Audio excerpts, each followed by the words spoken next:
Welcome to the audio slides for motivation, leadership and motivation graduate class.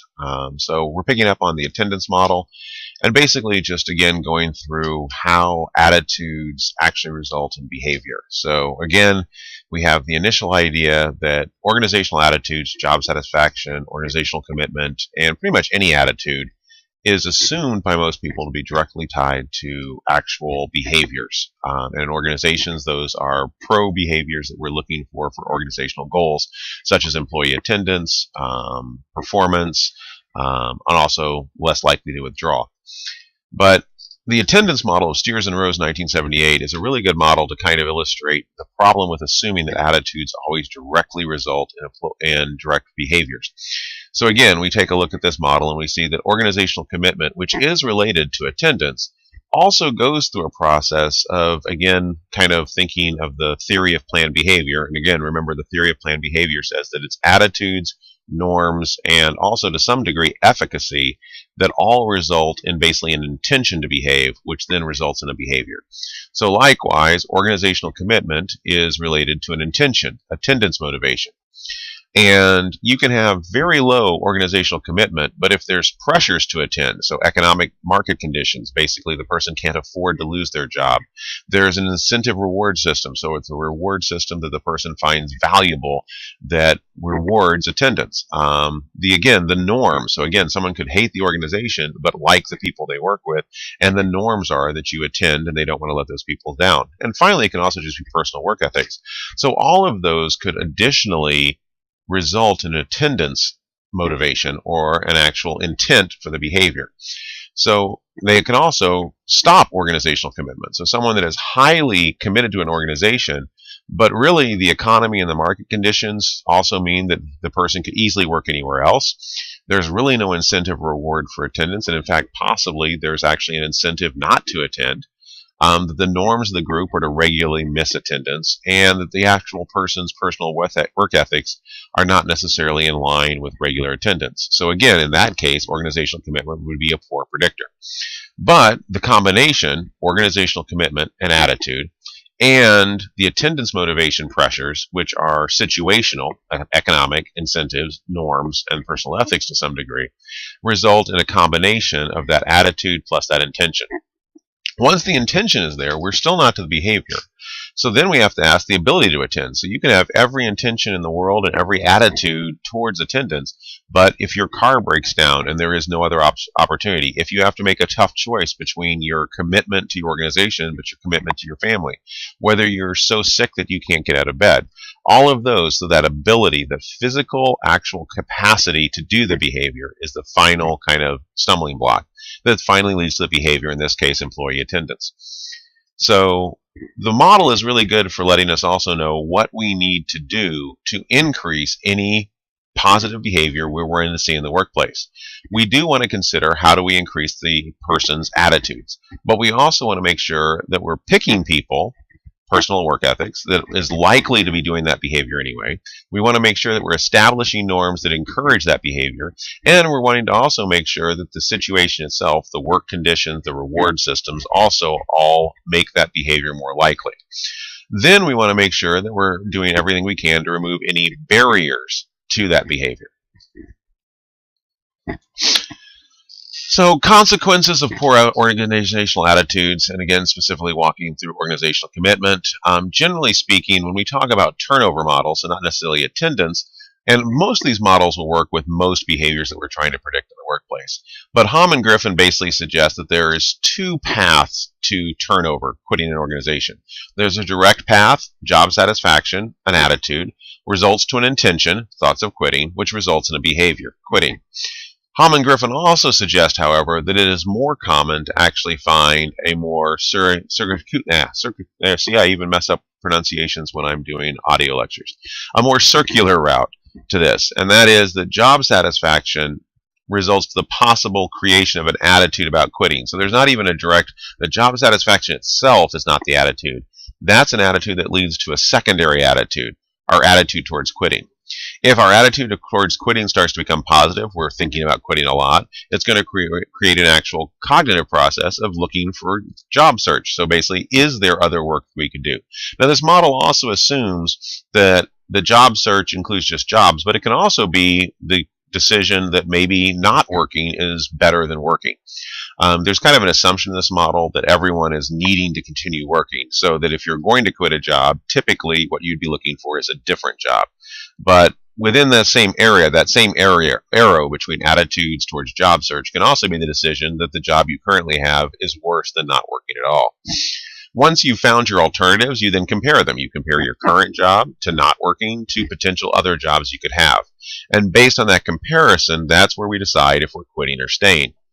So the top model, the top direct model, job satisfaction, thoughts of quitting, and quitting or staying, is pretty much kind of an emotional attitude-driven decision. While the bottom model, the further model, is a little bit more of a rational cognitive model.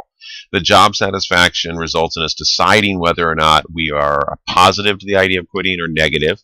If we're negative, we're not going to search for jobs. If we're positive, we're going to start looking, what's my options? Once we find the options, we're actually going to make a comparison, and then based on that rational comparison, decide whether to quit or stay. Both of these capture some quitting behaviors or some withdrawal behaviors. Lee and colleagues actually suggested that what this model is missing is a third possibility. That we have the emotional path, we have the rational path, but what we don't have is a situational path. And what they suggest is a shock to the system to add to this model. Basically, the shock to the system eliminates both kind of the rational and the emotional path and looks specifically at an environmental shock which forces us to immediately start to compare alternatives. So this basically means a merger. You didn't get the promotion you were wanting. You find out that there's going to be layoffs anyway. That it usually requires a systematic shock to actually make people decide if they're going to quit or not.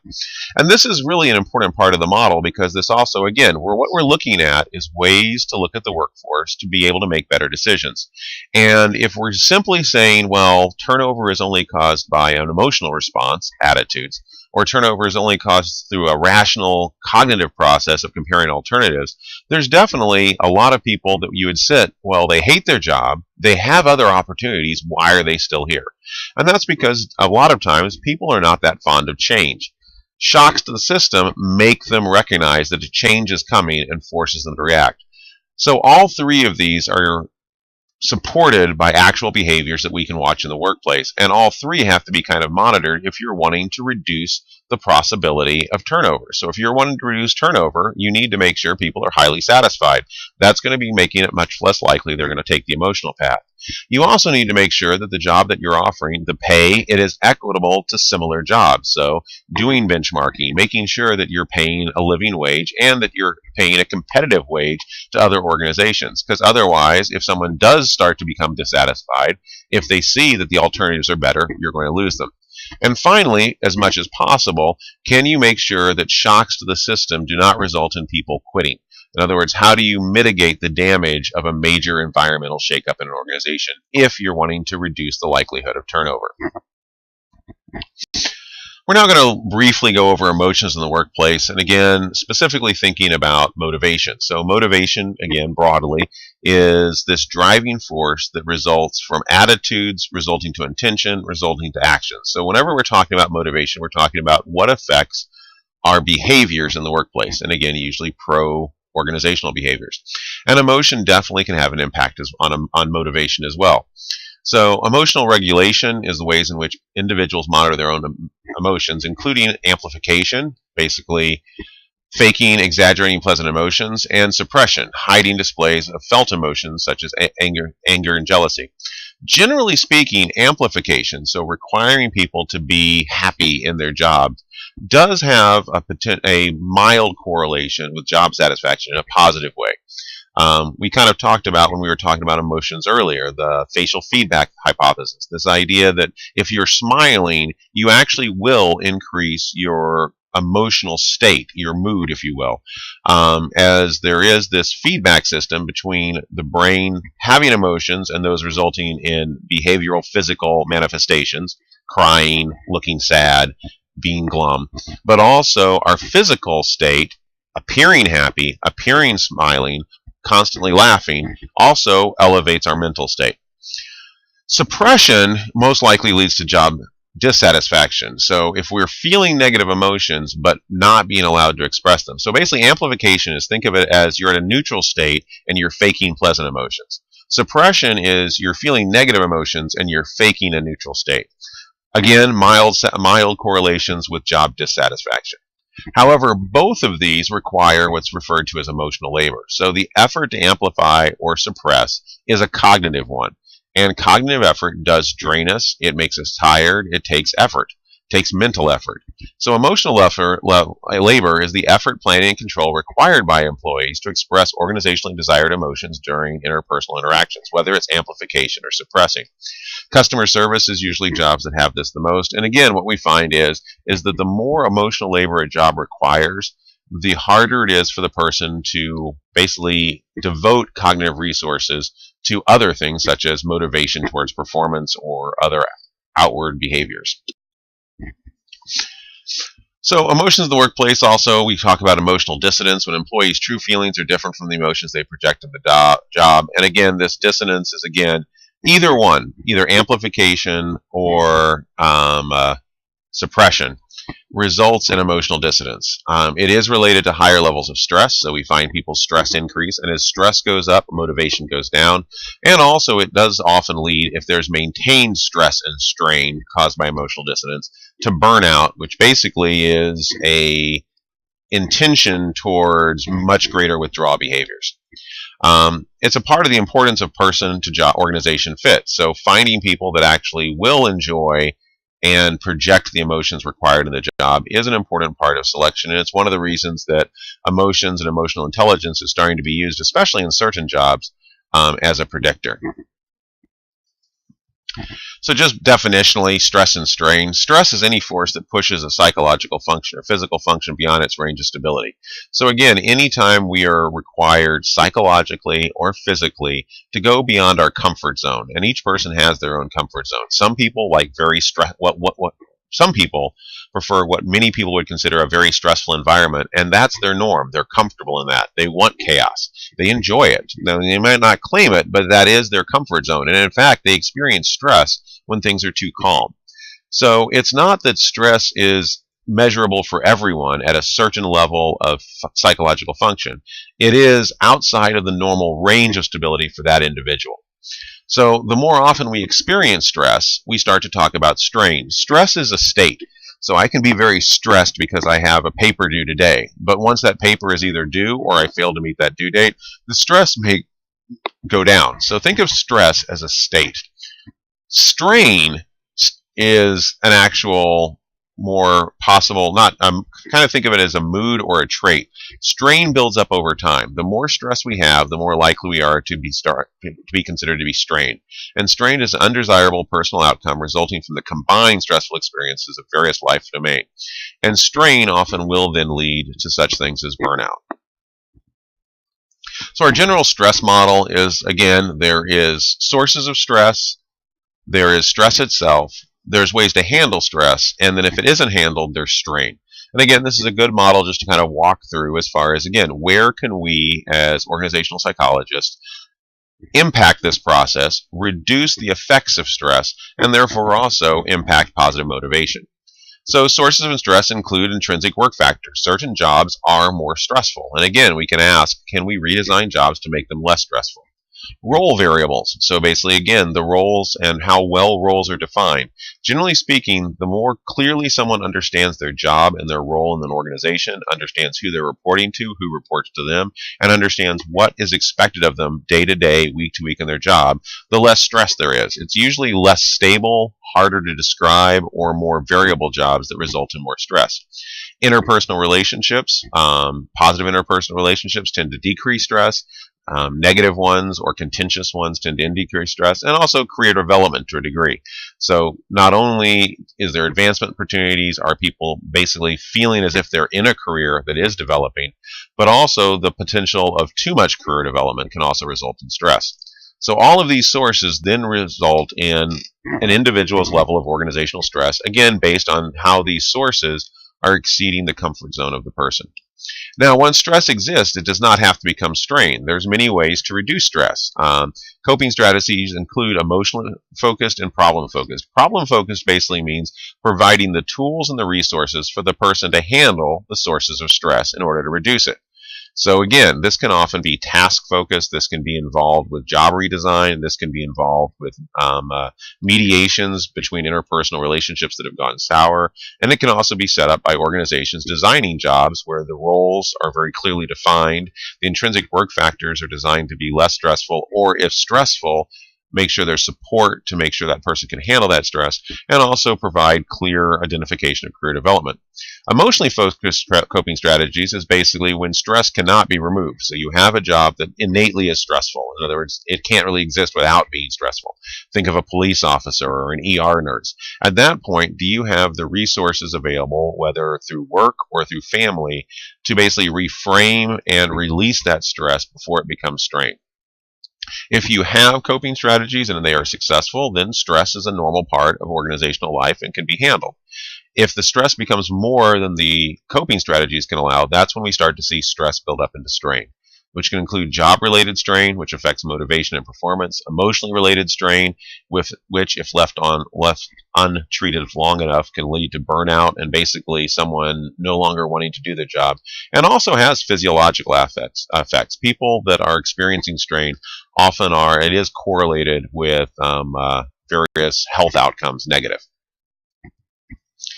So again, our coping with stress is any effort that helps people manage and reduce stress, problem-focused behaviors or actions target towards solving or handling the stress-inducing problem itself. So when we're talking about problem solving, we're trying to actually reduce the sources of stress.